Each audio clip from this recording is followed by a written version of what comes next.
Hey guys, and welcome back to Battlefront Updates. The news we have all been waiting for is finally here, because a blog post was just released for Battlefront 2, as well as a new community transmission answering a lot of our questions and going a bit more in depth than the blog post does. I'm gonna start off with the blog post because it contains something that I think not a lot of people have been expecting, which I think is very cool.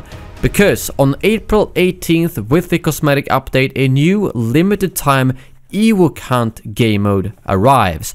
I actually had the opportunity to test out this game mode back in March when I was at the progression system event at DICE, so I can explain a bit in my own words how it works based off the blog post, of course, because there could have been some changes done since I played it. But I can just say that this is not like the EWOK Hunt you've seen in the previous game. This is 10 times better, and I honestly think that the first time I played this, it was probably some of the most fun and the most excitement I've felt when playing this game so far. And I can tell you that there was quite a lot of screaming in the room when we played it, because this is played in full out darkness basically, and as the blog post says, the stormtroopers are equipped with flashlights, making it, well, a little bit scary to say the least actually. And the Ewoks can then use spears and whistis and some other abilities to take down the stormtroopers. And the way this works is that you either start as an Ewok or stormtrooper, obviously, and whenever you die as a stormtrooper, you become an Ewok. So the goal is either for the Ewoks to wipe out all the stormtroopers,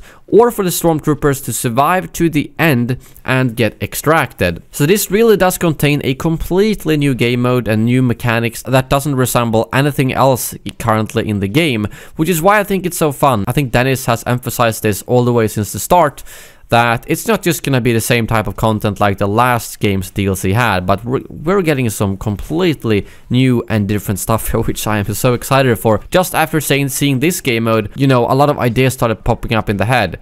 What could be next? Because this isn't really something we've seen a lot of people talk about. This is not something that the community has been asking about 1,000 times. There has definitely been requests for the hunt mode to return, and I think this is a fantastic step in the right direction. And one cool thing I want to mention is that you were actually able to jump from those bridges and kind of ambush the stormtroopers from above with your spear, which was a really cool attack. It was hard to pull off, but I'm assuming that will probably still be in the version that goes live next week. And if we move on to the other big part of this update, it's of course the return of the crystals and cosmetic appearances coming to the game. So this is mostly stuff you already know. You can pay for crystals with real money and then use that for cosmetics. And of course you can use the normal credits to buy the same cosmetics as you can with crystals. And the crystals will only be for cosmetics, no gameplay items whatsoever.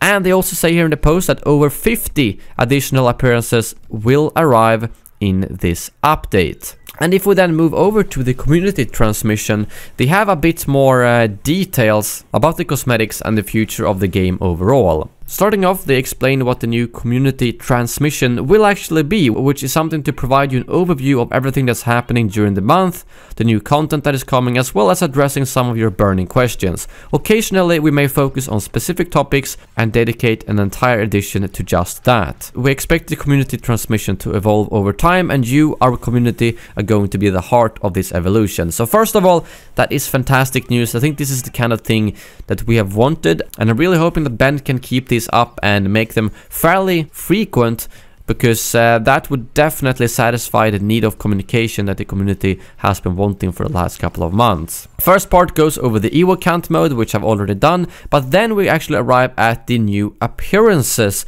part that actually gives us an idea of what to expect next week. So first of all, these are the hero skins that are coming out next week. We have Wounded Chewbacca with an arm patch, Scarred Kylo Ren with the patch over the scar, Administrator Lando from Bespin, Commander Iden, which means no helmet, Hooded Yoda, Endor Leia, Endor Han, and Ahtu Rey. I'm probably most excited to see the Hooded Yoda skin as well as the Wounded Chewbacca one, but overall it's not too many hero skins if we're gonna be honest, considering that a couple of them are from the previous game or the campaign, like Commander Iden and Endor Leia. But I'm really excited to see the quality of these skins and how well made they are, because we all know that DICE are capable of creating some crazy good models. So if we can get these kind of hero skins every month or so, I think that's gonna make people very excited to buy more skins, because obviously it's in their interest to put out some really cool skins, as obviously they will make more money. But if you move over to the trooper appearances, they say that in total there are 40 new trooper appearances, including officer appearances for both the First Order and the Empire. For the Rebels, you will receive appearances across all trooper classes, including the Heavy, Corran Rebel, and Twi'lek Specialist. And for the Resistance, the Heavy Sabrak and Duros Officer are just 2 of the appearances that you will have available when playing as the Resistance. And I think the one thing I know a lot of you will comment, which was also my first thought after reading this, where are the Clone Legions? Honestly, my guess is that they are keeping the Clone Legions for whenever they have the big Clone Wars release, because they were obviously pretty done when we saw them in the files a while back. So I'm simply guessing that they want to have a big Clone Wars drop where they also drop these skins, even though they might be finished now already. I know it will disappoint a lot of you, and I have to say I was also hoping to get those Clone Legions, but there doesn't seem to be any mention of those here, and it's mostly focusing on the original trilogy and sequel trilogy skins. And for game improvements, you will now have the ability to convert your crafting parts to skill points, which is something a lot of us have obviously been waiting for. 40 crafting parts will be 1 skill point. And also another thing I'm super glad to hear about, that winning a round will now provide you with a small bonus to the credits you earn, making those wins a bit extra valuable. So I am super glad about that. It might now actually give us a reason to win the round, especially if you want to grind for those appearances. Let's hope that it's actually a fairly significant amount that actually makes it worth playing for the win. And now over to the Season 2 and updates part.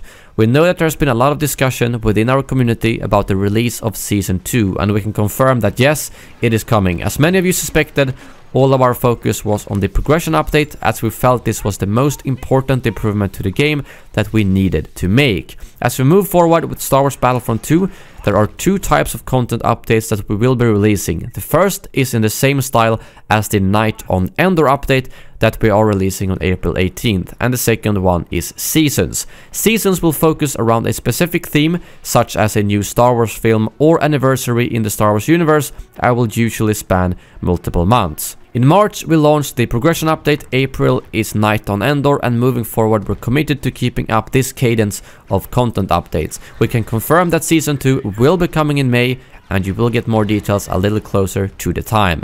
So, I mean, they practically confirm a Han Solo season here. They're saying it's coming in May at the same time as the movie, and they're also saying that Seasons will focus around new Star Wars films or anniversaries in the Star Wars universe. And yeah, I know what you're gonna say, we all wanted a Clone Wars season, I did too, but I don't mind the Han Solo season. The problem is that we'll simply have to wait more for Clone Wars. It's not ideal, but it makes sense considering there is a new Star Wars movie coming out.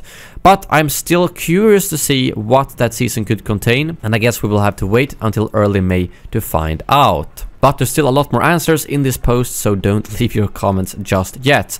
And then we have some upcoming challenges relating both to Knights on Endor and a Starfighter challenge, both of which will give you a new emote. And if we then move over to balancing bugs and tweaks, they have now nerfed Aiden's stun droid to not have that double stun anymore, but they've instead increased that stun duration from 0.5 to 0.9. As much as I liked that, I think it was a little bit too OP, because I could so easily kill any hero during that double stun, so I think it was a valid nerf. And they've also made some tweaks to the core combat system. They've improved the melee combat responsiveness for all melee attacks, including the lightsabers and Phasma's staff attack. Timing for effects, audio, camera shake, and the application of damage has been aligned to the expected moment of the impact to make the melee combat experience tighter and to reduce the feeling of latency. That actually sounds really good, because I don't think the lightsaber mechanics are super good in this game at this point. So I'm excited to see how that actually feels, and it might encourage me to play some more heroes versus villains. And we will get the full details on that when the patch notes go live. And then we go over to a little Q&A session regarding some of the community's concerns and questions. First one about Season 2, where they confirm yet again that we will get more information in early May. Another question about leveling hero starfighters, saying it's very slow, and it plans to address this. and they're currently looking at a few ways they can address this. It is on our radar. Are there any plans to replace the in-game holographic effect? Yes, there is. You will hear and more importantly see this action soon. We're aiming for the first look at this to go live at the same time as Season 2 arrives. As always though, things are subject to change, but this is our current target date. So it seems like we'll get that roughly within a month if everything goes as planned. I'd hope that it would be out for the actual cosmetic patch now, because now the skins are gonna look quite dull, to be honest, and I might actually use the non-holographic mod for now just so I can view the skins in full action without the holographic effect, but we're getting it fairly soon though, so that's always good to hear. In regards to Starfighter Assault for arcade, they say we share the same love for Starfighter Assault as our community do. While we have nothing to announce in terms of dates, this is something we are actively looking at. So at least we have that confirmed. And here's also a very good answer. Spending skill points pre-round would be an excellent quality of life addition to the game.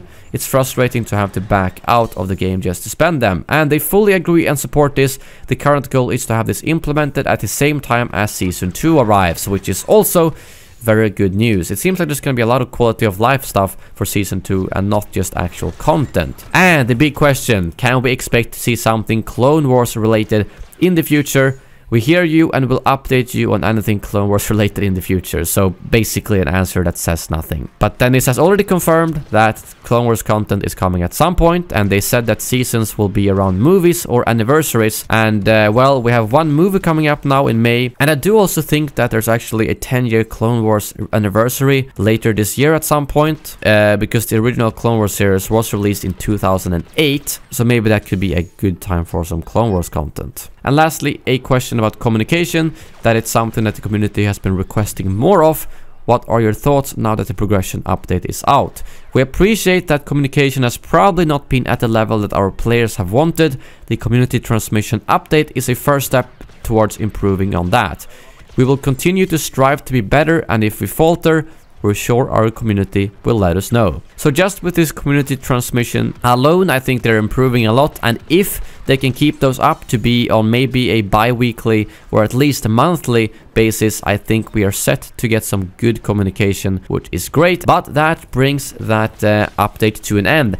A lot of new details. Of course, we have the EWOK HUNT game mode coming next week with the cosmetic updates and a little hint towards what we can expect in the future. I have an honest sense that there's going to be mixed emotions in the community. I hope people will be very excited for this EWOK HUNT mode that I am extremely excited to stream for you guys, as I know how much fun it can be. But I also do know that people patiently waiting for the Clone Wars content, including myself, will have to be more patient based on this. But I think as a Battlefront fan, we're starting to get used by being patient, right?